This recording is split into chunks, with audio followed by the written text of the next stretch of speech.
العليم من الشيطان اللعين الرجيم بسم الله الرحمن الرحيم الحمد لله الملك الحق المبين المتصابر لعظمته جبابرة الطاغين المتخاضع لكبريائه عطاة المتمردين المعترف بربوبيته سائر الخلق أجمعين والصلاة والسلام والتحية والإكرام على أشرف النبيين وخاتم المرسلين سيدنا ومولانا أبي القاسم محمد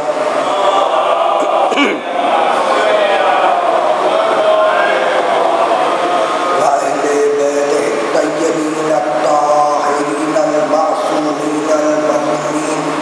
أما بعد فقد قال الله سبحانه وتعالى في محكم كتابه المبين بسم الله الرحمن الرحيم ادعو إلى سبيل ربك بالحكمة والموعظة الحسنة وجادلهم بالتي هي أحسن إن ربك هو أعلم بمن ضل عن سبيله وهو أعلم بالمهتدين. صلوات.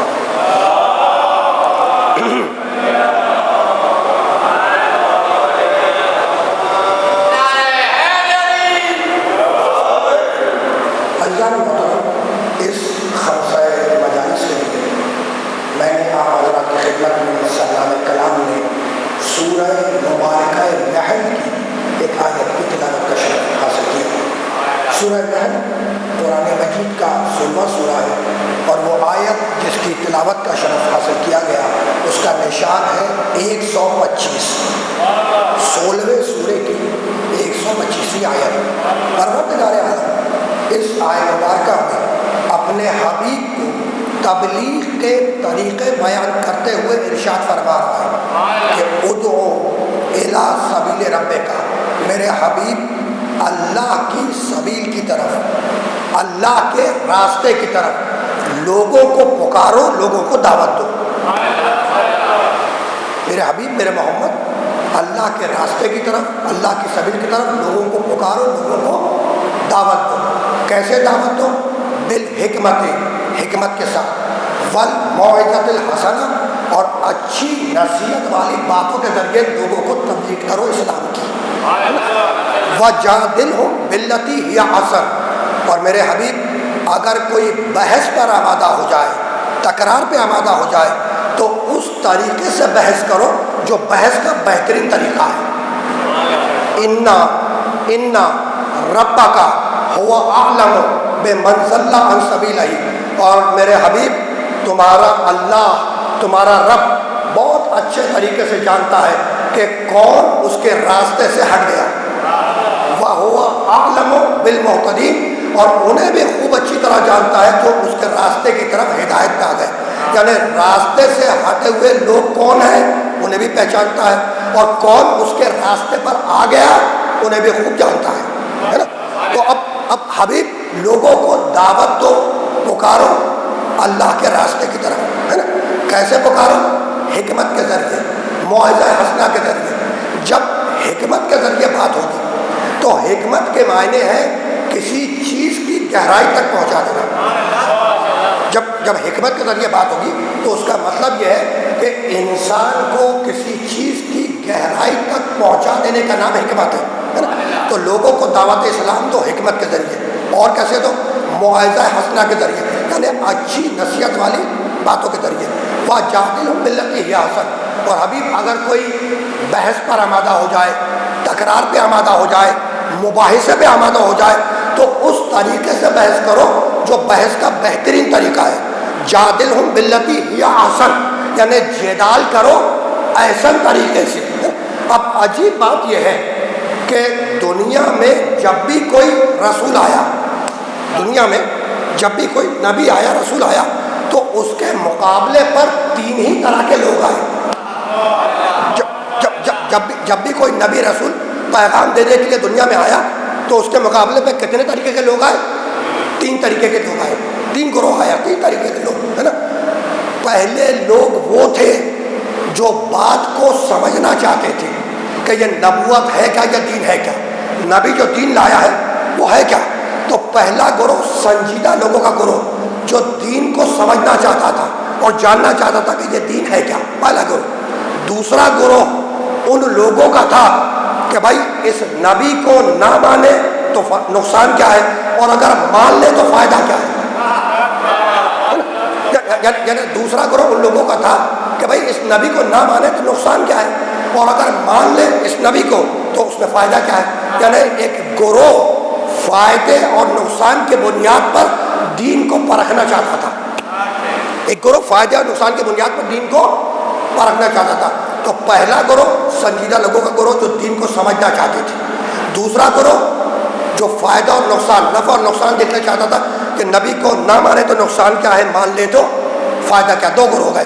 اور تیسرا گروہ دانشوروں کا گروہ، پڑھے لکھے لوگوں کا گروہ جو بات بات پر بحث پر آمادہ ہو جاتے ہیں، تکرار پر آمادہ ہو جاتے ہیں، مباحثے پہ آمادہ ہو جاتے ہیں، ہے نا۔ تو ہر نبی کے سامنے 3 ہی طرح کے لوگ آئے، ہر نبی کے سامنے 3 ہی طرح کے لوگ آئے، یا وہ تھے جو دین کو سمجھنا چاہتے تھے، یا وہ تھے جو فائدہ اور نقصان دیکھنا چاہتے تھے، یا وہ تھے جو بحث کرنا چاہتے تھے۔ تو حبیب اگر کوئی دین سمجھنے کے لیے آ جائے تو حکمت کے ذریعے دین سمجھا دے، ہے نا۔ اور اگر کوئی نفع اور نقصان، فائدہ اور نقصان دیکھنے کے لیے آ جائے تو معاوضہ حسنہ کے ذریعے، اچھی نصیحت والی باتوں کے ذریعے فائدہ اور نقصان سمجھا دے۔ اور میرے محمد اگر کوئی بحث کے لیے آ جائے، جدال کے لیے آ جائے، تکرار کے لیے آ جائے تو اس طریقے سے بحث کرو جو بحث کا بہترین طریقہ ہے، یعنی آواز دھیمی ہو، لہجے میں مٹھاس ہو، پیار محبت کی فضا ہو، جدال کرو، بحث کرو بہترین طریقے سے۔ تو وہ اللہ جو بحث میں جھگڑے کو پسند نہیں کر سکتا، وہ تلوار کے زور پر کلمہ کیوں پڑھوائے گا؟ یہیں سے پتہ چل گیا کہ اللہ کا اسلام اور ہے، اصلاحوں کا اسلام اور ہے۔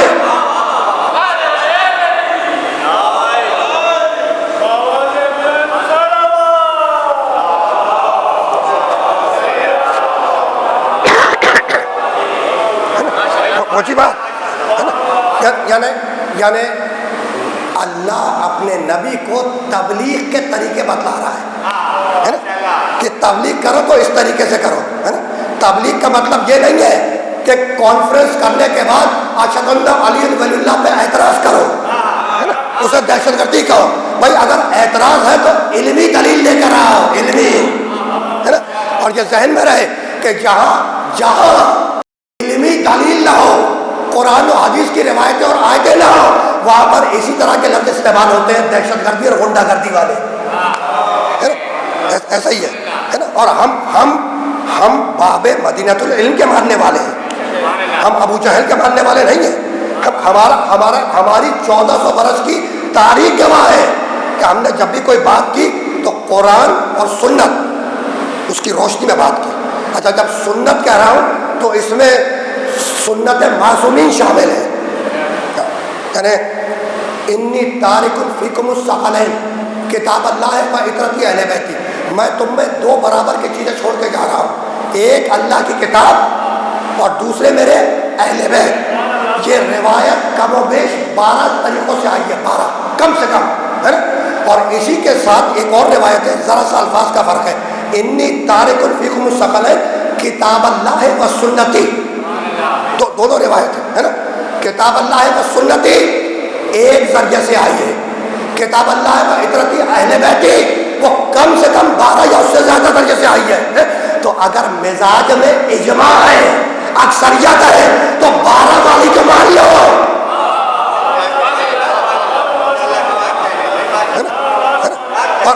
اور ہمارے نزدیک دونوں روایتیں درست ہیں، دونوں کتاب اللہ و سنتی بھی اور کتاب اللہ و اہل بیت دونوں، اس لیے کہ جو سنت ہے وہی اہل بیت ہے،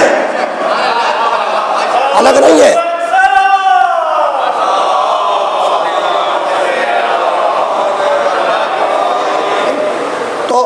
اللہ نے اس آئے مبارکہ میں اپنے حبیب کو تبلیغ کے طریقے بتلائے.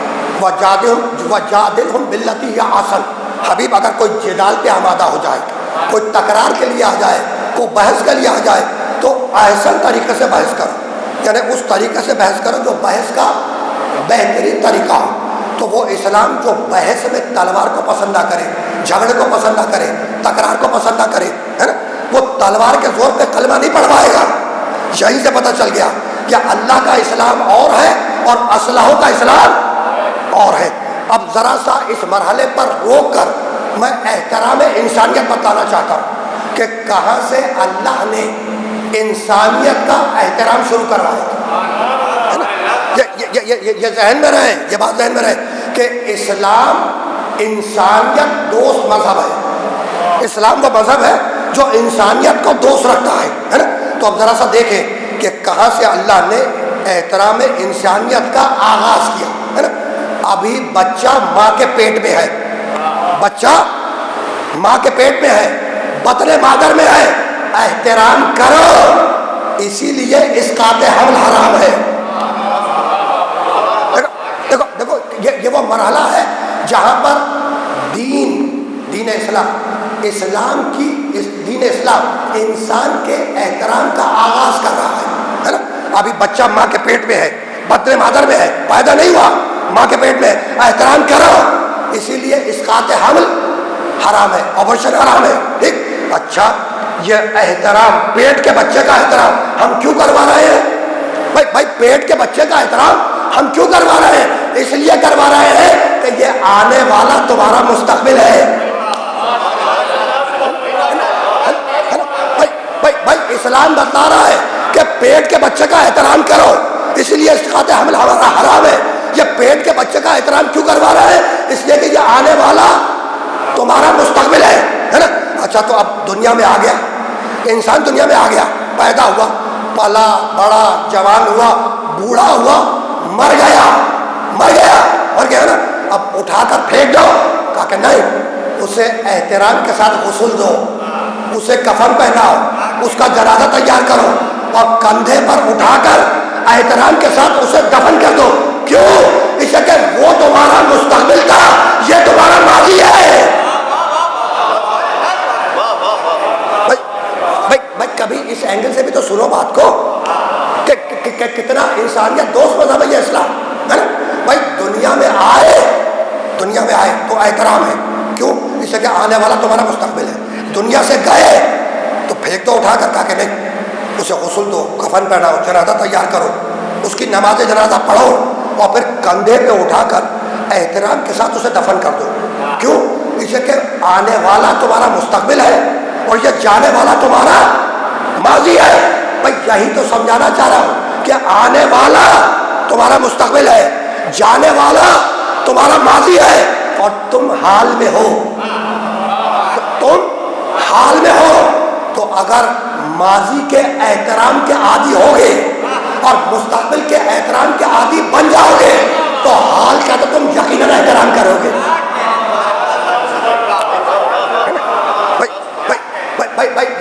یہی وہ مرحلہ تھا جہاں پہ اسلام نے انسان کا احترام سکھلایا کہ آنے والا اس کا بھی احترام کرو, جانے والا اس کا بھی احترام کرو, اور خود احترام کے ساتھ رہو. ٹھیک, لیکن اس کے برعکس ہم نے گلوب کے اوپر, اس عرض کے اوپر, اس زمین کے اوپر خون انسانی کی ارزانی دیکھی. اس کے برعکس بھائی اسلام کا مشن تھا کہ آئے تو احترام کرو, جائے تو احترام کرو, اور خود احترام کے ساتھ رہو, ہے نا. لیکن اس کے برعکس ہم نے خون انسانی کی ارزانی دیکھی. بھائی کون سا ایسا شہر ہے جہاں پر انسانیت کا بہتا ہوا خون آپ کی نگاہوں کے سامنے نہ ہو؟ اس گلوب کے اوپر, میں فقط پاکستان کی بات نہیں کر رہا, پوری دنیا کی بات کر رہا ہوں کہ کیا انسان دوسرے انسان سے دست و گریباں نہیں ہے؟ کیا انسان دوسرے انسان کے خون کا پیاسا نہیں ہے؟ کیا انسان دوسرے انسان سے جھگڑنے پر آمادہ نہیں ہے نا؟ بھائی یہی تو سمجھانا چاہ رہا ہوں کہ اسلام کا پیغام تھا کہ احترام کرو, لیکن اس کے برعکس انسان ایک دوسرے سے دست و گریباں ہے, ایک دوسرے کو برداشت نہیں کر رہا.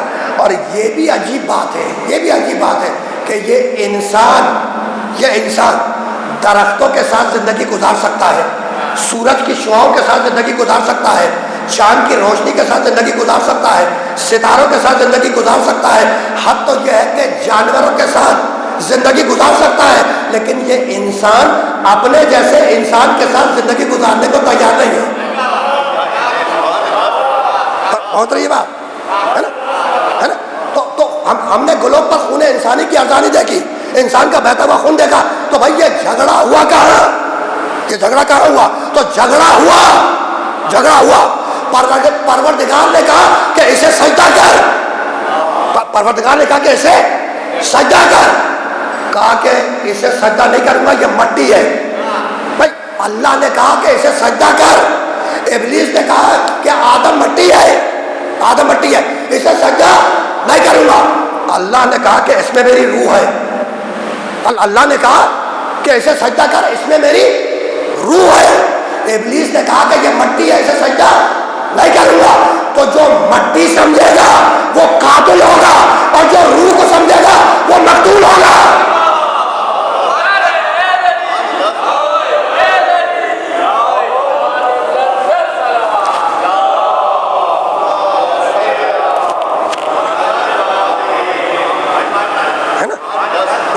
پہنچ گئی نا بات، ہے نا؟ تو ادعو الی سبیل ربک، اللہ کے راستے کی طرف، اللہ کی سبیل کی طرف لوگوں کو دعوت دو۔ اچھا، تو یہ اللہ کے راستے اور اللہ کے سبیل کی ضرورت کیا تھی؟ ایک سوال ہے کہ اللہ کا راستہ اور اللہ کے سبیل کی ضرورت کیا تھی؟ تو ایک بات ذہن میں رہے کہ ادعو الی سبیل ربک، ایک ہے اللہ کا راستہ، ایک ہے اللہ کا راستہ۔ اب متمدن دنیا نے اور متمدن دنیا کے ترقی یافتہ مزاجوں نے یہ اعتراض قائم کیا، کہنے لگے ٹھیک ہے کہ ایک ہے اللہ کا راستہ، اور یہ اللہ کا راستہ ایک جامد شے، ایک غیر متحرک شے، ایک نہ بدلنے والی شے۔ اللہ کا راستہ ایک جامد شے، ایک غیر متحرک شے، اور ایک نہ بدلنے والا راستہ ہے، جبکہ معاشرہ ہر روز بدل رہا ہے، لباس روز بدل جاتے ہیں، کھانے کی غذائیں روز بدل جاتی ہیں، پوشاک روز بدل رہی ہے، سواریاں روز بدل جاتی ہیں، جبکہ اللہ کا راستہ وہ جو کبھی نہ بدلے، اللہ کا راستہ وہ جو نہ بدلے، اور معاشرہ وہ جو روز بدلے، ہے نا؟ تو یہی سبب ہے کہ ایک گروہ نے معاشرے کو چھوڑا اور انسانیت سے دور ہو کر خانقاہوں میں، پہاڑوں میں، ویرانوں میں جا کے آباد ہوا، کہنے لگا بھائی اللہ کا راستہ نہ بدلنے والا راستہ ہے، جبکہ معاشرہ روز بدل رہا ہے، تو بدلتے ہوئے معاشرے میں نہ بدلنے والا اللہ کا راستہ وہ کارآمد نہیں ہے۔ تو یہ کہہ کر اس نے دنیا داری کو چھوڑا، انسانیت سے قطع تعلق کیا، اور خانقاہوں میں، پہاڑوں میں اور غاروں میں جا کر آباد ہو گیا۔ یہ ایک گروہ، ٹھیک۔ اور دوسرا گروہ اس نے یہ اعتراض کیا، کہنے لگا کہ اللہ کا راستہ نہ بدلنے والا راستہ ہے، ایک جامد شے، غیر متحرک شے، نہ تبدیل ہونے والا راستہ۔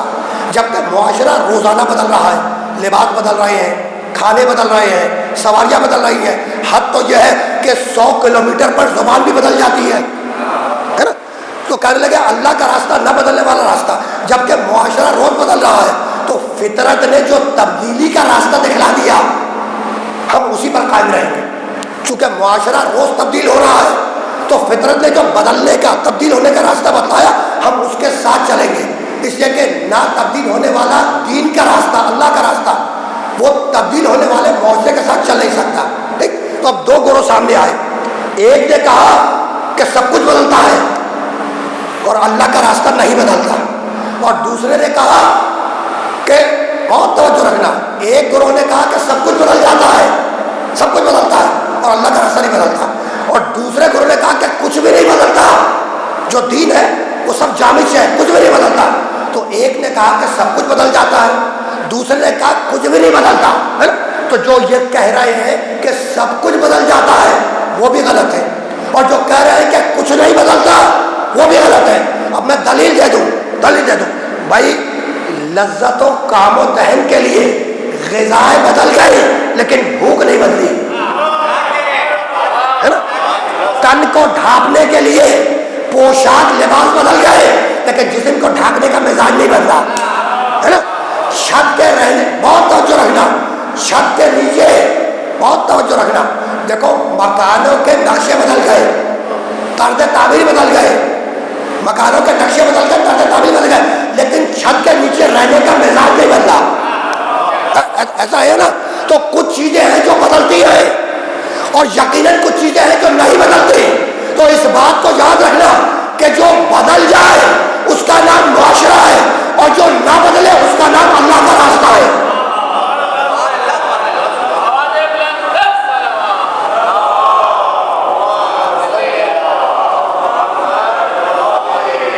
کون سی بات؟ جو بدل جائے اس کا نام معاشرہ ہے, اور جو نہ بدلے اس کا نام اللہ کا راستہ ہے. ٹھیک ہے نا. تو اب اللہ کے راستے کی ضرورت کیا تھی؟ بات پھر وہی گھوم کر آ گئی, بات گھوم کر پھر وہی بھی آ گئی. سوال وہی کرو کیا کہ بھائی اللہ کے راستے کی ضرورت کیا تھی, ضرورت کیا ہے اللہ کے راستے کی, ہے نا. تو اس بات کو یاد رکھیے گا کہ یہ انسان ضرورتوں کا مجموعہ ہے. یہ انسان کیا ہے؟ ضرورتوں کا مجموعہ ہے. میں آسان کر دوں بات کو. کھانے کی ضرورت, پینے کی ضرورت, سونے کی ضرورت, جاگنے کی ضرورت, نوکری کی ضرورت, شریکہ حیات زوجہ کی ضرورت, اولاد کی ضرورت, ہے نا. تو یہ انسان ضرورتوں کا مجموعہ ہے. ٹھیک. اب دنیا میں آیا انسان دنیا میں آیا اور اپنے ساتھ ضرورتیں لے کر آیا. کھانے کی ضرورت, پینے کی ضرورت, سونے کی ضرورت, جاگنے کی ضرورت, نوکری کی ضرورت, اولاد کی ضرورت, زوجہ کی ضرورت, شریکہ حیات کی ضرورت, ہے نا. پلا بڑا جوان ہوا. یہ انسان دنیا میں آیا, ضرورتیں ساتھ لے کر آیا. پلا بڑا جوان ہوا, شادی ہوئی. بیوی کے آنے کے بعد, زوجہ کے آنے کے بعد ضرورتیں اور بڑھ گئی. زندگی میں وائف کے آنے کے بعد, شریکہ حیات کے آنے کے بعد, کفو کے آنے کے بعد, کفو کہتے ہیں شریکہ حیات کو, زندگی میں کفو کے آنے کے بعد, زوجہ کے آنے کے بعد ضرورتیں اور بڑھ گئی. اور ادھر بچہ پیدا ہوا, ضرورتوں کا ایک لامتناہی سلسلہ شروع ہو گیا. جب تک بچے تب تک ضرورتیں. بھائی ایسا ہے یا نہیں؟ جب تک بچے تب تک ضرورتیں. تو ضرورتوں کی کل تین ہی بنیاد ہیں. ضرورتوں کی تین بنیاد ہے. اور پوری دنیا کی بات کر رہا ہوں میں, صرف مسلم سوسائٹی کی بات نہیں کر رہا, انسانی معاشرے کی بات کر رہا ہوں. Global society. I'm not talking about the Muslim society, I'm talking about the global society, ہے نا. جو دنیا کی سوسائٹی ہے انسانوں کی, ان کی بات ہو رہی ہے کہ دنیا میں جتنی بھی ضرورتیں پائی جاتی ہیں, جتنی بھی ضرورتیں دنیا میں پائی جاتی ہیں, وہ کل تین ہی رشتوں سے پائی جاتی ہیں. تین رشتے: ولدیت پیدا ہونا, والدیت پیدا کرنا, کفویت شریکہ حیات کو منتخب کرنا. آپ مشاہدہ کر کے دیکھ لیں کہ دنیا میں جتنی ضرورتیں پائی جاتی ہیں, بھائی پہلی بات تو یہ ہے کہ یہ انسان ضرورتوں کا مجموعہ ہے. دنیا میں آیا, ضرورتیں ساتھ لے کر آیا. پلا, مولود کے معنی پیدا ہونے والا. ٹھیک ہے, پیدا ہونے والا مولود دنیا میں آیا, ضرورتیں ساتھ لے کر آیا. پلا بڑا جوان ہوا, شادی ہوئی.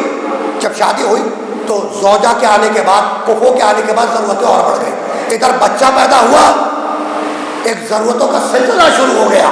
جب تک بچے تب تک ضرورتیں. ٹھیک. تو ضرورتوں کی کل تین بنیاد ہیں. تین: ولدیت پیدا ہونا, والدیت پیدا کرنا, کفویت شریکہ حیات کو منتخب کرنا. تو جتنی بھی ضرورتیں ہیں باہر والے سامنے, وہ کل تین بنیاد پر ہے: ولدیت پیدا ہونا, والدیت پیدا کرنا, کفویت شریکہ حیات کو منتخب کرنا. اب اللہ سمجھ میں آیا, لم یلد ولم یولد ولم یکن لہ کفوا احد.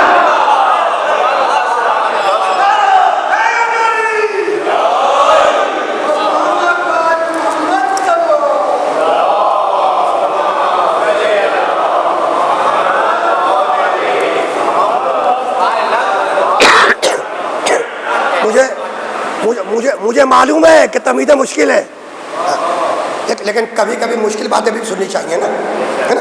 اور بھیا مشکل باتیں مشکل خدا کے ماننے والوں سے نہ کہوں تو کن سے کہوں؟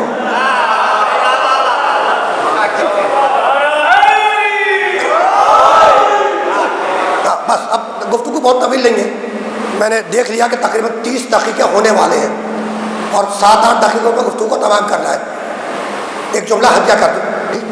اب جتنی بھی ضرورتیں ہیں، جتنی بھی دنیا میں ضرورتیں پائی جا رہی ہیں، دوبارہ کہہ رہا ہوں کہ مسلم سوسائٹی کی بات کی اور ایک گلوبل سوسائٹی کی بات ہو رہی ہے. تو جتنی بھی ضرورتیں ہیں وہ کل 3 بنیاد پر: ولدیت پیدا ہونا، والدیت پیدا کرنا، کفویت شریکہ حیات کو منتخب کرنا. تو جتنی بھی ضرورتیں ہیں وہ کل 3 رشتوں سے ہیں، انہی 3 رشتوں سے ہیں ساری ضرورتیں: ولدیت پیدا کرنا، ولدیت پیدا ہونا، والدیت پیدا کرنا، کفویت شریکہ حیات کو منتخب کرنا. اللہ کیا ہے؟ لم یلد ولم یولد ولم یکن لہ کفوا احد، ہے نا؟ اللہ ہے لم یلد ولم یولد ولم یکن لہ کفوا احد. تو جب اس کے ساتھ یہ رشتے ہی نہیں ہیں، لم یلد ولم یولد، جب اس کے ساتھ یہ رشتے ہی نہیں ہے تو پھر اسے کسی چیز کی ضرورت ہی نہیں ہے. بھائی جتنی بھی ضرورت ہے انہی رشتوں سے ہے نا، اور وہ ہے لم یلد ولم یولد ولم یکن لہ کفوا احد. تو جب اس کے ساتھ یہ رشتے ہی نہیں ہے تو پھر اسے کسی چیز کی ضرورت نہیں ہے. اب سمجھ میں آیا؟ اللہ الصمد، وہ بے نیاز ہے نا. میں یہی تو سمجھانا چاہ رہا ہوں، یہی سمجھانا چاہ رہا ہوں، ہے نا، کہ جتنے رشتے ہیں وہ 3، جتنی بھی ضرورتیں ہیں وہ 3 رشتوں سے ہیں: ولدیت، والدیت، کفویت. اور اللہ ہے لم یلد ولم یولد ولم یکن لہ کفوا احد. تو جب اس کے ساتھ یہ رشتے ہی نہیں تو اسے کسی چیز کی ضرورت نہیں ہے نا. اسے پانی کی ضرورت نہیں ہے، اسے پیاس نہیں لگتی، اسے کھانے کی ضرورت نہیں ہے. کیوں؟ اس لیے کہ اسے بھوک نہیں لگتی، ہے نا. اسے نیند نہیں آتی، اسے نیند کی ضرورت نہیں ہے. کیوں؟ اس لیے کہ لا تأخذہ سنۃ ولا نوم، نہ وہ اونگتا ہے نہ وہ سوتا ہے. پہنچ گئی بات؟ بھائی ساری ضرورتیں انہی رشتوں سے ہیں اور یہ رشتے اس کے ساتھ نہیں ہیں. ٹھیک؟ تو نہ اسے بھوک کا تجربہ، نہ اسے پیاس کا تجربہ، نہ اسے نیند کا تجربہ، ہے نا. اسے نہیں معلوم، تجربہ نہیں ہے. اسے نہیں معلوم کہ اگر شدید گرمی میں ماہ رمضان پڑ جائے تو دن بھر بھوکا رہنے کے بعد بھوک کی کیا کیفیت ہوتی ہے. اسے نہیں معلوم، اسے بھوک کا تجربہ نہیں ہے. ٹھیک؟ اسے نہیں معلوم کہ رمضان میں دن بھر پیاسے رہنے کے بعد پیاس کی کیا شدت ہوتی ہے. کیوں؟ اس سے کہ اسے نہ پیاس کا تجربہ نہ بھوک کا تجربہ، اسے نہ پیاس کا تجربہ نہ بھوک کا تجربہ، ہے نا. اچھا اسے نہیں معلوم کہ صبح کی 2 رکعت نماز پڑھنے کے لیے نیند کو چھوڑ کے اٹھنا پڑتا ہے. اسے کیا معلوم کہ صبح کی 2 رکعت نماز کے لیے نیند چھوڑنی پڑتی ہے. کیوں؟ اس سے کہ اسے نیند کا تجربہ نہیں ہے، اسے پیاس کا تجربہ نہیں ہے، اسے بھوک کا تجربہ نہیں ہے نا. تو جب اسے کسی چیز کا تجربہ ہی نہیں ہے تو پھر اس کے احکامات میرے لیے کیوں؟ بھائی جب اسے کسی چیز کا تجربہ ہی نہیں ہے تو پھر اس کے احکامات میرے لیے کیوں؟ میں تو نہیں مانوں گا، ہے نا. یا تو تجربہ کرے جو کہ کر نہیں سکتا، یا تو تجربہ کرے جو کہ کر نہیں سکتا. دیکھو ایک غیر موحد وہ اعتراض تو کر سکتا ہے نا، جو توحید پر ایمان نہ رکھتا ہو، ہے نا، وہ اللہ پر اعتراض تو کر سکتا ہے اس کو بیس بنا کر، ہے نا، کہ بھائی اسے تو کسی چیز کا تجربہ ہی نہیں ہے، نیند کا تجربہ نہیں. اسے کیا معلوم صبح کی 2 رکعت نماز کے لیے نیند چھوڑنی پڑتی ہے. اسے نیند کا تجربہ نہیں، اسے پیاس کا تجربہ نہیں، اسے کھانے کا تجربہ نہیں، کسی چیز کا تجربہ نہیں. تو جب اسے کسی چیز کا تجربہ ہی نہیں تو پھر اس کے احکامات میرے لیے کیوں؟ بھائی میں تو نہیں مانوں گا. یا تو تجربہ کرے جو کہ کر نہیں سکتا، یا تو تجربہ کرے جو کہ کر نہیں سکتا. کیوں نہیں کر سکتا؟ اب یہ خصوصیت کے ساتھ آپ کو جملہ ہدیہ کر رہا ہوں. تجربہ کیوں نہیں کر سکتا؟ اس لیے کہ جو چیز تجربے میں آئے گی وہ مشاہدے میں آئے گی، جو مشاہدے میں آئے گی وہ آنکھ کی رینج میں آئے گی، جو آنکھ کی رینج میں آئے گی اس کا جسم ہوگا، ماس ہوگا، والیوم ہوگا، ڈیپتھ ہوگی، ہے نا، لمبائی چوڑائی ہوگی. جس چیز کا جسم ہوگا اس کی حدیں ہوں گی، جس چیز کی حدیں ہو وہ محدود ہوگی. اور اللہ محدود نہیں ہے، لامحدود ہے.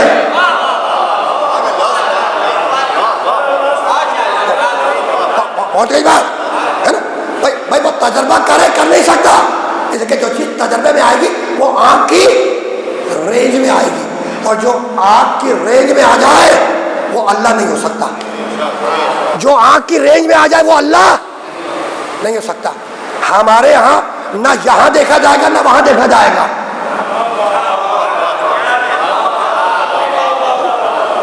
کچھ بزرگوں نے کتابوں میں لکھا ہے کہ بھائی یہاں تو نہیں دیکھا گیا لیکن وہاں ضرور دیکھا جائے گا, ہے نا. تو ہمارے ہاں آل محمد کے ماننے والے نہ یہاں دیکھا جائے گا نہ وہاں دیکھا جائے گا. کیوں بات کو لکھنی ہے کہ اگر دیکھا جانا اچھی چیز ہے, اگر دیکھا جانا اچھی چیز ہے تو پھر یہاں بھی دیکھا جاتا اور وہاں بھی دیکھا جاتا, ہے نا. اور اگر دیکھا جانا اچھی چیز نہیں ہے کہ خدا آنکھ کی رینج میں نہیں آئے گا تو یہاں بھی نظر نہیں آئے گا وہاں بھی نظر نہیں آئے گا. یہ منطق کے کلیے پر رکھ کے بات ہوئی ہے, کبھی پھر صحیح, ہے نا. تو بس گفتگو نہیں ہے, گفتگو اس بارے پر رک رہی ہے اور بس 4-5 دقیقے, مسائل بھی مختصر لیکن جملہ مکمل کر لوں نا, ہے نا. جتنی ضرورت ہے کل کی بنیاد ولدیت والدیت کفویت, ولدیت پیدا ہونا, والدیت پیدا کرنا, کفویت شریک حیات کا منتخب کرنا. اور اللہ لم یلد ولم یولد ولم یکن لہ کفوا احد. ٹھیک, جب اس کے ساتھ یہ رشتے نہیں ہیں تو اسے کسی چیز کی ضرورت نہیں ہے. جب ضرورت نہیں تو پیاس کا تجربہ نہیں, بھوک کا تجربہ نہیں, نیند کا تجربہ نہیں. جب اسے کسی چیز کا تجربہ نہیں تو پھر اس کے احکامات میرے لیے کیوں؟ اس لیے کہ اسے نہیں معلوم, تجربہ نہیں ہے کہ صبح کی نماز کے لیے 2 رکعت نماز کے لیے نیند چھوڑنی پڑتی ہے. اسے رمضان نہیں معلوم کہ رمضان میں بھوک یا پیاسے رہ کر روزہ رکھنے کی کیا کیفیت ہوتی ہے. اسی کا تجربہ نہیں. یا تو تجربہ کرے جو کہ ممکن نہیں ہے, یا پھر ایسا بھیجے. اب سنو جملہ بھائی, یا تو تجربہ کرے جو کہ کر نہیں سکتا, یا پھر ایسا بھیجے جس کا تجربہ اس کا تجربہ کر رہا ہے.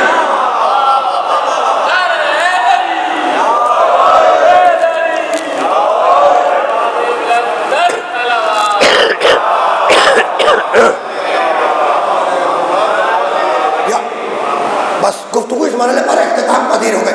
یا تو تجربہ کرے جو کہ کر نہیں سکتا, ہے نا, یا پھر ایسا بھیجے جس کا تجربہ اس کا تجربہ کہلائے.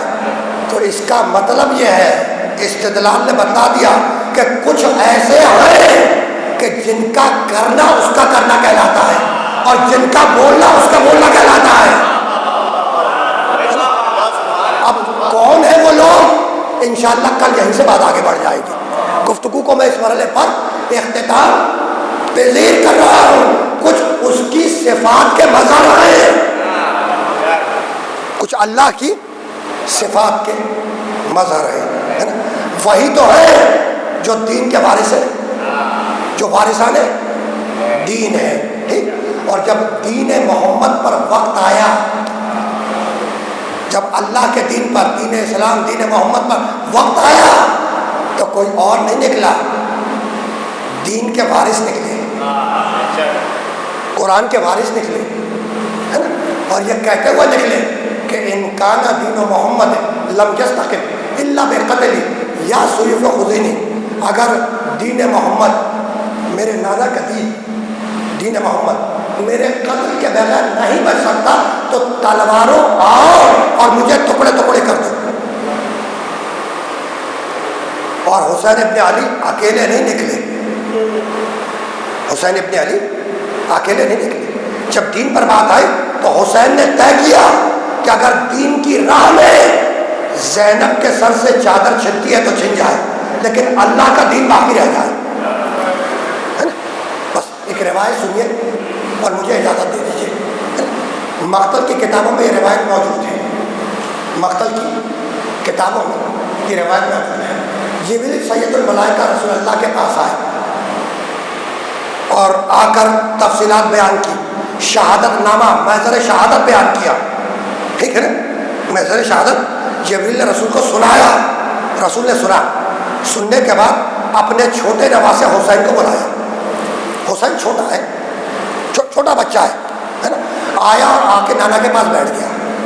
رسول نے حسین کی صورت دیکھی اور دیکھنے کے بعد کہنے لگے, حسین حسین تمہارے قتل سے میرے دین کی بقا ہے, تمہیں منظور ہے؟ کہا کہ نانا اگر میرے قتل سے آپ کا دین بچتا ہے تو مجھے منظور ہے. نانا اگر میرے قتل سے آپ کا دین بچتا ہے تو مجھے منظور ہے. کہا کہ حسین اس راہ میں تمہارے بھائی ابوالفضل عباس کے شان قلم ہوں گے. کہا کہ نانا منظور ہے مجھے, اگر آپ کا دین بچتا ہے اور میرے بھائی عباس کے شان قلم ہوتے ہیں مجھے منظور ہے. کہا کہ حسین اس راہ میں تجھے اکبر کے سینے سے برچھی نکالنی ہوگی. کہا کہ نانا اگر آپ کا دین بچتا ہے تو مجھے اکبر کے سینے پر برچھی بھی منظور ہے. کہا کہ حسین اس راہ میں تیرے بھائی حسن کے بیٹے کا لاشا وہ گھوڑوں کی ٹاپوں سے پامال کیا جائے گا, منظور ہے. کہا کہ نانا منظور ہے. قاسم کا لاشا پامال ہو یہ بھی منظور ہے اگر آپ کا دین بچتا ہے نا. رسول کہتے جا رہے ہیں اور حسین کہتے جا رہے ہیں منظور ہے منظور ہے منظور ہے. اب رسول نے حسین کی صورت دیکھی اور پکار کے کہنے لگے حسین اس راہ میں تیری بہنوں کے سر سے چادریں چھینی جائیں گی. زینب کے سر سے چادر چھینی جائے گی, ام کلثوم کے سر سے چادر چھینی جائے گی. تو اس راہ میں سیدانیوں کے سروں سے چادریں چھین لی جائیں گی. ابھی تو حسین کہہ رہے تھے نا منظور ہے منظور ہے نانا منظور ہے. ادھر چادر کا نام آیا, ذکر آیا, حسین خاموش ہو گئے. حسین خاموش ہو گئے, نہ ہاں کہی نہ نہ کہی, خاموش ہو گئے. ابھی حسین خاموش تھے کہ ایک مرتبہ رسول نے پکار کے کہا کہ بیٹا حسین یہ چادریں چھننے کا واقعہ تیری شہادت کے بعد ہوگا. بس یہ سننا تھا کہ کہنے لگے نانا اگر میری شہادت کے بعد چادریں چھنیں گی تو یہ بھی منظور ہے. اجرکم اللہ, اگر میری شہادت کے بعد چادریں چھنیں گی تو یہ بھی منظور ہے. بس آخری جملہ, گفتگو تمام ہو گئی. آپ کو یاد ہوگا کہ عصر عاشور کے بعد 11 محرم کو محمد مصطفیٰ کی نوازیوں کے سروں سے چادریں چھین لی گئی. بس یہ آخری جملہ ہے, دامن میں گنجائش نہیں ہے. اچھا سنو, فقط سروں سے بیویوں کے چادریں نہیں چھینی گئی بلکہ محمد کی نوازیوں کے ہاتھوں میں رسیاں بھی باندھی گئی. اور فقط ہاتھوں میں رسیاں نہیں باندھی گئی, فقط ہاتھوں میں رسیاں نہیں باندھی گئی, انہیں قیدی بنا کر گلیوں اور کوچوں سے گزارا گیا. تمہارے معاشرے میں جب قیدی کو ایک مقام سے دوسرے مقام پر منتقل کیا جاتا ہے تو اسے چھپا کر لے جایا جاتا ہے, چھپا کے لے جاتے ہیں تاکہ قیدی کو شرمندگی محسوس نہ ہو. آخری جملہ ہے نا. لیکن محمد کی نواسیاں, آل محمد کے گھرانے کے قیدی, انہیں چھپا کے نہیں لے جایا گیا, کوفے اور شام کے بازاروں سے گزارا گیا. کہیں سے پتھر آ رہے تھے, کہیں سے انگارے پھینکے جا رہے تھے اور خاموشی کے ساتھ نہیں گزارا گیا. کوئی آواز دے رہا تھا کہ یہ محمد کی نوازیاں جا رہی ہیں, یہ فاطمہ کی بیٹیاں جا رہی ہیں. وَسَيَعْلَمُ الَّذِينَ ظَلَمُوا أَيَّ مُنْقَلَبٍ يَنْقَلِبُونَ رَبَّنَا تَقَبَّلْ مِنَّا إِنَّكَ أَنْتَ السَّمِيعُ الْعَلِيمُ.